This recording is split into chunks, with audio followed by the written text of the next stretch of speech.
Hello everyone, welcome to my channel.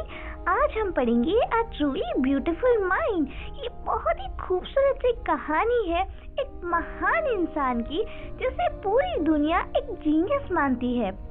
ये कहानी है अल्बर्ट आइंस्टाइन की, जो एक महान साइंटिस्ट थे। अल्बर्ट आइंस्टाइन का जन्म 14 मार्च 1879 को जर्मनी के उल्म शहर में हुआ। जब ये पैदा हुए तो ये थोड़े से अजीब थे। इनका सर कुछ ज्यादा ही बड़ा था। 2.5 साल की उम्र तक आइंस्टाइन बोलना नहीं सीखे थे, और जब आखिरकार उन्हें बोलना आया तो वो हर बात को रिपीट किया करते थे।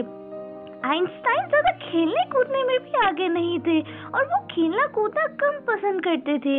इसलिए दूसरे बच्चे आइंस्टाइन को ब्रदर बोरिंग कहा करते थे। नन्हे आइंस्टाइन को मैकेनिकल खिलौने बहुत ज्यादा पसंद थे। जब आइंस्टाइन अपनी न्यूबॉर्न सिस्टर माजा से मिले तो बोले, अरे इसके पहिए कहाँ हैं? एक बार आइंस्टाइन के स्कूल हेडमास्टर ने आइंस्टाइन के पिता को बुलाया और आइंस्टाइन के पिता से बोले कि फर्क नहीं पड़ता कि आइंस्टाइन बड़ा होकर क्या बनेगा, वो किस प्रोफेशन को चुनेगा, पर मेरी बात गांठ बांध लो, वो किसी भी प्रोफेशन को चुने, वो किसी भी प्रोफेशन में कामयाब हो ही नहीं पाएगा। अब 6 साल के आइंस्टाइन वायलिन बजाना सीखने लगे, क्योंकि उनकी माँ चाहती थी जिससे वो आगे जाकर एक महान वायलिनिस्ट बन सके। खैर, ऐसा नहीं था कि आइंस्टाइन पढ़ाई में खराब थे। वो पढ़ाई में बहुत ही अच्छे थे और जर्मनी के हाई स्कूल में वो पढ़ते थे। और हर सब्जेक्ट में वो अच्छे मार्क्स स्कोर किया करते थे। लेकिन आइंस्टाइन को एक प्रॉब्लम जरूर थी स्कूल में, और ये थी कि आइंस्टाइन को स्कूल के सख्त नियम, कानून, रूल्स, रेगुलेशंस बहुत सख्त लगते थे, और आए दिन आइंस्टाइन का झगड़ा उनके स्कूल के टीचर से होता रहता था। आखिरकार 15 साल की उम्र में आइंस्टाइन ने स्कूल छोड़ दिया। अब अल्बर्ट आइंस्टाइन के जो पेरेंट्स थे, कुछ टाइम बाद अल्बर्ट आइंस्टाइन को लेके वो स्विट्जरलैंड चले गए जर्मनी से, और अपने बेटे को रिश्तेदारों के यहाँ उन्होंने छोड़ दिया पढ़ाई करने के लिए। पर खैर, आइंस्टाइन को ये फैसला अपने पेरेंट्स का अच्छा लगा, क्योंकि स्विट्जरलैंड एक अच्छी जगह थी। तो आइंस्टाइन ने सोचा कि मैं यहीं रह के अपनी आगे की स्कूल की पढ़ाई करता हूँ। आइंस्टाइन को मैथ्स और फिजिक्स में बहुत ही ज्यादा इंटरेस्ट था, इसलिए स्कूल खत्म होने के बाद उन्होंने स्विट्जरलैंड की एक यूनिवर्सिटी इन ज़ुरिच में पढ़ने का फैसला किया। अब यूनिवर्सिटी तो वो जाते ही थे, और यूनिवर्सिटी में उन्हें एक लड़की भी काफी पसंद आने लगी थी जिसका नाम मिलीवा मेरिक था।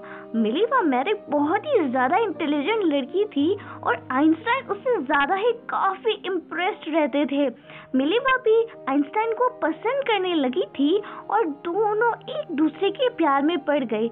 आइंस्टाइन ने मिलीवा को खत लिखकर प्रपोज किया, और इस तरह का प्रपोज किया खत जो बहुत ही अजीब था। उन्होंने खत में लिखा कि कितना ज्यादा खुश और प्राउड मुझे महसूस होगा जब हम दोनों मिलकर हमारा जो रिलेटिविटी का काम है उसको पूरा करेंगे।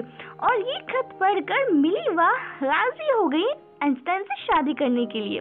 साल 1900 में 21 साल के अल्बर्ट आइंस्टाइन यूनिवर्सिटी से ग्रेजुएट हुए, पर उनके पास कोई जॉब नहीं थी। सो वो एज अ ट्यूशन टीचर काम करने लग गए और बच्चों को प्राइवेट ट्यूशन देने लग गए। आखिरकार 2 साल की मेहनत के बाद साल 1902 में उन्हें स्विट्जरलैंड के बर्न के पेटेंट ऑफिस में टेक्निकल एक्सपर्ट का काम मिला। सो पेटेंट ऑफिस एक ऐसा ऑफिस होता है जहाँ पे कोई भी इंसान अगर कोई इन्वेंशन करता है, कोई आविष्कार करता है, तो वो पेटेंट ऑफिस आता है और सरकार को बताता है कि ये इन्वेंशन मैंने किया। तो सरकार लीगल डॉक्यूमेंट्स बनाती है और उस इंसान का नाम लिख देती है जिसने इन्वेंशन किया, और फाइन हो जाते हैं। तो अब आइंस्टाइन जब उस ऑफिस में काम करते थे, तो उस ऑफिस में काम करने के साथ साथ Einstein secretly theory of relativity पे भी काम करते थे, क्योंकि उन्हें फिजिक्स से बहुत प्यार था और नई नई लॉज और थ्योरम्स लिखने में उन्हें बड़ा मजा आता था। अब 1905 में आइंस्टाइन ने अपनी जो पूरा स्पेशल थ्योरी ऑफ रिलेटिविटी का थ्योरम लिख डाला और उसे पब्लिश भी कर दिया। अब थ्योरी ऑफ रिलेटिविटी ये बताती है कि टाइम और डिस्टेंस एब्सोल्यूट नहीं है, इसका मतलब ये है, हम इसे आसान भाषा में समझते हैं कि अगर दो घड़ियां हैं जो बिल्कुल परफेक्ट सेम टाइम बताती हैं और उनका टाइम बिल्कुल ठीक है, तो वो सेम टाइम नहीं दिखाएंगी कुछ टाइम बाद। अगर उनमें से एक घड़ी कोई जर्नी करती है, कोई डिस्टेंस तय करती है और बहुत तेज स्पीड में डिस्टेंस तय करती है, तो जब वो वापस आएगी तो वो घड़ी का टाइम और दूसरी वाली घड़ी का टाइम अलग अलग होगा। और इसी के साथ साथ आइंस्टाइन ने दुनिया का सबसे फेमस फॉर्मूला दिया, E=mc²। E मतलब एनर्जी, M मतलब मास, एंड C मतलब स्पीड ऑफ लाइट। तो इस फॉर्मूले से, इस थ्योरम से जो आइंस्टाइन थे वो रातों रात फेमस हो गए और उन्हें पूरी सनसनी फैल गई फिजिक्स की दुनिया में, उन्होंने पूरी खलबली मचा दी। खैर, इधर जो थे आइंस्टाइन फिजिक्स के प्रॉब्लम सॉल्व करने में बिजी थे, इधर उनकी जो प्राइवेट लाइफ थी उसमें उथल फुथल मची थी। उनकी प्राइवेट लाइफ बिल्कुल भी ठीक नहीं थी। आइंस्टाइन जो थे वो मिलेवा से कॉलेज खत्म करने के तुरंत बाद ही शादी करना चाहते थे, लेकिन आइंस्टाइन की माँ इस शादी के खिलाफ थी क्योंकि उन्हें मिलेवा बिल्कुल भी नहीं पसंद थी। और वजह ये थी कि आइंस्टाइन जो मिलेवा थी वो आइंस्टाइन से उम्र में 3 साल बड़ी थी, और तो और जो मिलेवा थी वो बहुत ज्यादा पढ़ाकू थी, इंटेलिजेंट थी, इसलिए जो आइंस्टाइन की माँ को मिलेवा पसंद नहीं थी और आइंस्टाइन की माँ मिलेवा को कहती थी ये तो किताबी कीड़ा है। तो आखिरकार आइंस्टाइन ने अपनी माँ की वजह से माँ की बात मानी और मिलेवा से शादी नहीं की। लेकिन आखिरकार आइंस्टाइन ने मिलेवा से शादी कर ही ली जनवरी 1903 में, और शादी कर ली और दोनों के 2 बेटे भी हैं। लेकिन ये शादी ज्यादा नहीं चली और कुछ 16 सालों बाद दोनों में तलाक हो गया। फिर उसी साल आइंस्टाइन ने अपनी कजन एल्सा से शादी कर ली। अब 1915 में आइंस्टाइन ने एक और थ्योरी दी दुनिया को जो बहुत ही फेमस हुई, स्पेशल थ्योरी ऑफ रिलेटिविटी की तरह। इस थ्योरी का नाम था जनरल थ्योरी ऑफ रिलेटिविटी, और इसमें उन्होंने ग्रेविटी के बारे में इतनी अद्भुत जानकारी दी, इतने सारे रहस्य खोले जो पूरी फिजिक्स की दुनिया में एकदम सक्सेस थी। जैसे मानो बहुत ही ज्यादा जानकारियां, बेशकीमती जानकारियां आइंस्टाइन ने दी थी ग्रेविटी के बारे में। और इसी वजह से, इतनी सारी थ्योरीज देने की वजह से, इतनी सारा फिजिक्स में कंट्रीब्यूशन करने की वजह से आइंस्टाइन को 1921 में नोबेल प्राइज मिला फिजिक्स के लिए, और पूरी दुनिया में वो एक सेलिब्रेटेड साइंटिस्ट बन गए। अब क्या था, जर्मनी में 1933 में नाजी का कब्जा हो गया। पूरी जर्मनी में नाजी का रूल हो गया, नाजी पावर में आ गई। तो आइंस्टाइन ने जर्मनी छोड़ के वो यूनाइटेड स्टेट्स चले गए। अब 5 साल बाद ये खबर आई कि जर्मनी में नाजी एटॉमिक बॉम्ब बनाने की तैयारी में लगे हैं, और ये बात सुन के आइंस्टाइन के तो होश ही उड़ गए थे, क्योंकि जो ये जर्मन वाले थे ये आइंस्टाइन की थ्योरम्स का ही इस्तेमाल कर रहे थे। लेकिन आइंस्टाइन इतने ज्यादा परेशान थे कि उनकी थ्योरम्स का गलत इस्तेमाल ना हो जाए, इसलिए उन्होंने तुरंत अमेरिका के प्रेसिडेंट फ्रैंकलिन डी रूजवेल्ट को खत लिखा और उन्हें वार्न किया कि अगर एक भी एटॉमिक बॉम्ब बनता है तो ये बहुत बड़ी तबाही मचा सकता है, आप सोच भी नहीं सकते।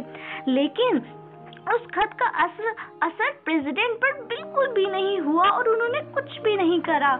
उल्टा सीक्रेटली जो अमेरिका थी उसने सीक्रेटली एक एटॉमिक बॉम्ब बना लिया अगस्त 1945 को, और बनाने के साथ साथ उस एटॉमिक बॉम्ब को जापान के शहर हिरोशिमा और नागासाकी पे गिरा दिया, जिससे बहुत ही भारी तबाही हुई। अब आइंस्टाइन इस घटना से इतने ज्यादा हर्ट हुए और उन्होंने इस बार यूनाइटेड नेशंस को खत लिखा, लेटर लिखा, और उन्होंने बोला कि सारी कंट्रीज को एटॉमिक बॉम्ब बनाने से रोका जाए और उन्हें बताया जाए कि इससे कितना ज्यादा नुकसान है इंसानों को। लेकिन यूनाइटेड नेशंस ने भी आइंस्टाइन की एक बात भी नहीं सुनी। आखिरकार 1955 में आइंस्टाइन 76 साल की उम्र में आइंस्टाइन की मौत हो गई, और उन्हें आज भी एक साइंटिफिक जीनियस माना जाता है और वर्ल्ड सिटीजन की उन्हें उपाधि प्राप्त है। तो अब हम देखते हैं कि ये जो कहानी है ये हमें क्या मोरल लेसन देती है, इससे हमें क्या सीखने के लिए मिलता है। सो अल्बर्ट आइंस्टाइन की ज़िंदगी से और जो भी उन्होंने अचीवमेंट्स करी उससे हमें ये सीखने के लिए मिलता है कि एक इंसान को सबसे पहले तो ड्रीम होना चाहिए, उसका कुछ गोल होना चाहिए, एक विजन होना चाहिए कि उसे ज़िंदगी में क्या करना है।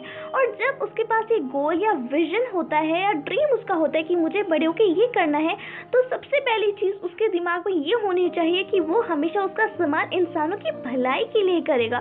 कभी वो कुछ ऐसा नहीं करेगा उस ड्रीम का, जैसे अगर अल्बर्ट आइंस्टाइन एक साइंटिस्ट थे, उन्होंने इतनी अच्छी थ्योरम्स बनाई, लेकिन जब उनका इस्तेमाल उन्होंने देखा कि बुरी चीज़ों के लिए हो रहा है, एटॉमिक बॉम्ब्स बनाने के लिए हो रहा है, तो उन्होंने सब तरह से कोशिश करी कि इसका इस्तेमाल खराब चीज़ों के लिए नहीं होना चाहिए। तो एक अच्छे इंसान का गोल भी यही होना चाहिए, ट्रूली ब्यूटीफुल माइंड। एक इंसान जिसका दिमाग खूबसूरत है, उसके पास सबसे पहले तो एक विजन ड्रीम होना चाहिए, सोच होनी चाहिए कि उसे क्या करना है अपनी ज़िंदगी में।